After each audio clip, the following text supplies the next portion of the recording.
Hi everyone, Jessie here from JessieBanks.com, and I'm back with another coloring video. This time I'm coloring Molly Floats from Tiddly Inks. I'll have the link in the description box below. I'm sorry I have this cap upside down. I'm just starting and I'm just marking out where my ground's going to be because I'm kind of going to put a little hill behind her. But as you can tell, I finally got a mic again. I picked it up today because I was finally in the city, so yay. And we're starting off here with, I think that was B29, and now I'm going in with B18, I do believe. I can't see it from where I'm sitting. Pardon me, B28. And I'm just adding some scribbles and things in, and I'm just starting to work on the background. It's going to get a couple of coats of color in order to get as smooth of a blend as I want. But it's worth it in the end. I think this image turns out absolutely fantastic. I'll definitely link my blog down below. When this goes live, I'll have the finished card over on my blog, and it'll probably be the thumbnail for this video. So we're going in with B18, and all I'm doing is going over top of those other scribbles that I did before, and just slowly blending them out a little bit further, or a little bit closer to the image. I usually work like darker on the inside and getting lighter as I head out, but I did backwards on this one, and I think it looks great. It's all whatever you like, so. So I put all the caps on the side here. I don't remember everything offhand, and I didn't write it down because I'm silly like that. And the image is a little bit far away and small for me to see right now, so I hope you guys can see them on the screen here. And I colored this like forever ago, probably beginning of last month of October, because then my microphone broke and I couldn't do any voiceovers, so it's kind of sat in limbo. But that's alright. So we're just finishing up our first coat on our sky here. That was B02, now I'm B01, and I think I just go in and I color over top of everything. And then I looked at it and was like, that blend wasn't very smooth. Let's do this again. Sometimes, a lot of the time I don't work in 2 layers of color, but sometimes it just needs it in order to get the desired effect that I want on the image. So, it's just kind of the way things are going. So we're just going to work on our second coat and get that all done. Same color, same order, kind of following the same locations that they were put down as before. And it's just going to end up working out really, really nice. I think it turned out fantastic on the end.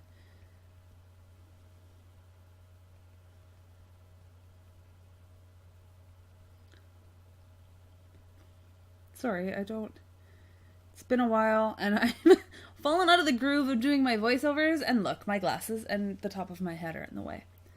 This must have been when I had my camera at a funny angle and it wasn't working properly, but you can see how with that second coat though, everything's starting to blend out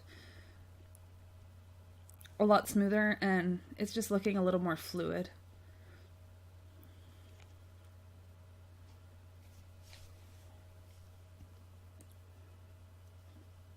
So yeah, so now we're done our sky.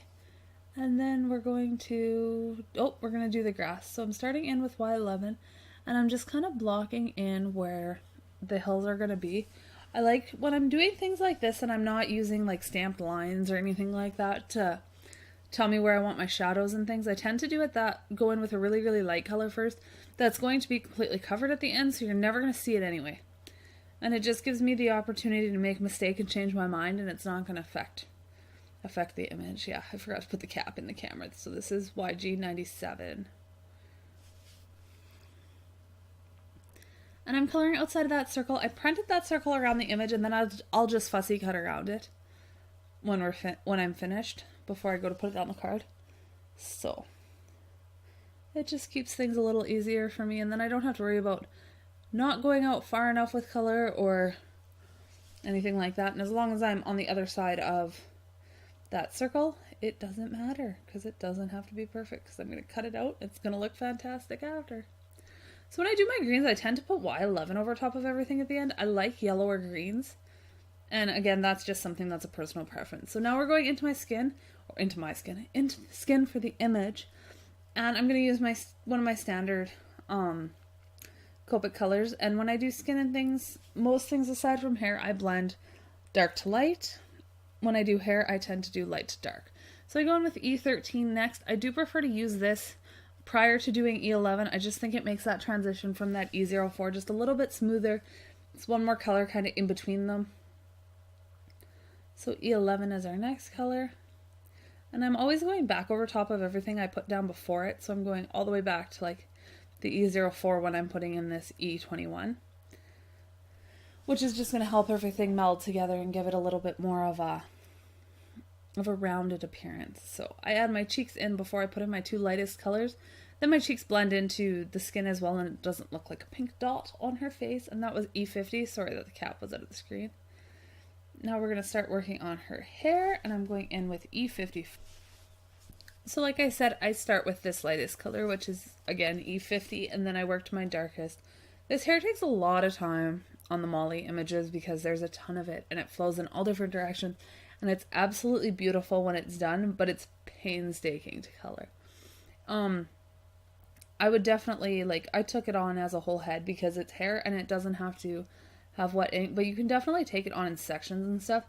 And as much as there's a lot of it, it's so worth it when it's finished because these images are gorgeous. I absolutely adore them. So E41 is my next color. I kind of went with blonde, ashy blonde type color for this image. And when I do that, I tend to mix my E40s and my E50s because I find my E40s are just slightly too cool when I go blonde, and my E50s are more of a platinum blonde, and that's not the color that I was after for this image.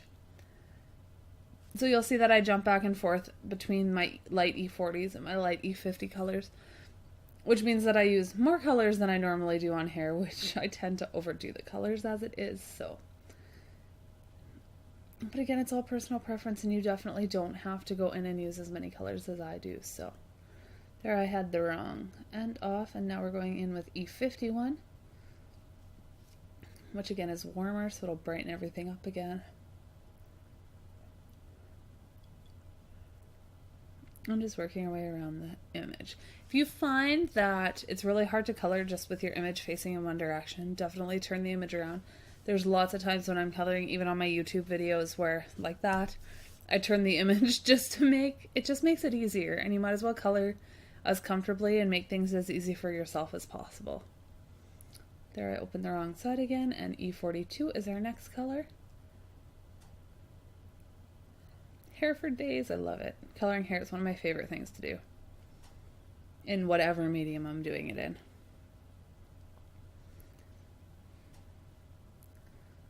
So I'm just working my way through it, and I'm paying attention to what hair is behind the other hair, making sure that I have those shadows so that the pieces in front are being brought forward that little bit, and the rest is being sent to the back a little more, just to give it lots of dimension and texture.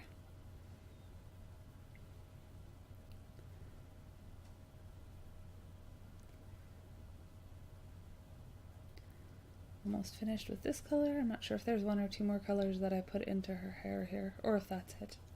Well, I'll know in a second. Like I said, it's been a while. Nope. E53 is our next color. I know, I'm kind of watching this along with you guys, and I'm going, I have no idea what I did next, because I filmed this so long ago, but I love this image, and I love the way it turned out, and I really wanted to get it up for you guys since it was all filmed already, and it's a digital stamp, so it's super easy to pick up. You can download it right away. And like I said, that link will be down below, as well as my blog and my Etsy store. And all of that fun stuff will be in the description box below. E43. I gotta be getting close to the end. Have to be. I've put a lot of colors in this hair. My goodness. And what I like about doing things this way is now when I go and cut this out, I'll cut the circle out and then I'll cut the balloons out, so she's actually kind of outside of her circle without me having to fussy cut her and pop her up on top of a circle. Now you see that I have both caps off of my marker here. That's because I just filled this marker recently, and I put a little bit too much ink into it. So if I leave that other cap on, it drips on me. So if I take that off, the marker stays balanced and I don't have anything drip off on me, because I've had that happen before, and it's no fun when you get a Copic marker that drips on your image and you have to start all over again. Because my luck, it'll drip somewhere where I can't hide it.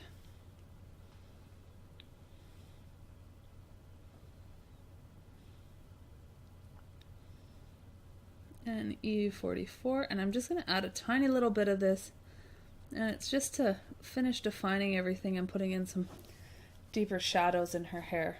You can see the difference that it makes in her roots.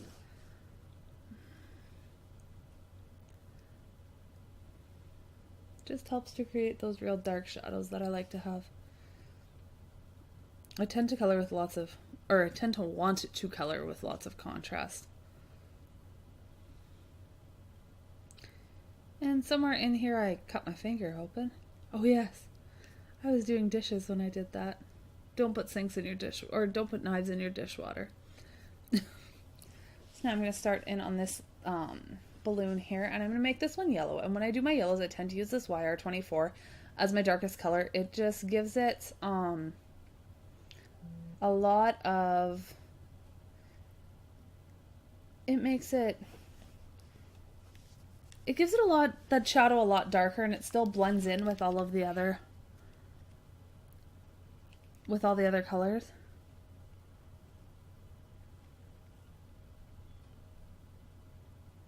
So then we go in with that E17. I skip E19. I find E19 to be lighter than the E17. And with that YR24, I just don't need that color, so I leave it out completely. I tend not to use that Y19 very often at all, to be honest. So as you can see when I'm going through here, I'm doing all the things that are going to be yellow at the same time. And then I'll do all the things that are going to be, I think I use red. And I don't remember what else. Here comes the red. So I'm using RV29, and that's going to be my darkest. Oh no, I'm going to make 2 red balloons. Okay, I see what I did. But I'm going through and I'm doing everything that's going to be that color at the same time, and then I'm going to go and then I do the next color. If you find that your markers, you work a lot slower than me, like this is sped up to 3 times its original speed, so it took me like 40 minutes to color this. But if you're a slower colorist and you're worried about, oh, these are RVs, it's pink, not red.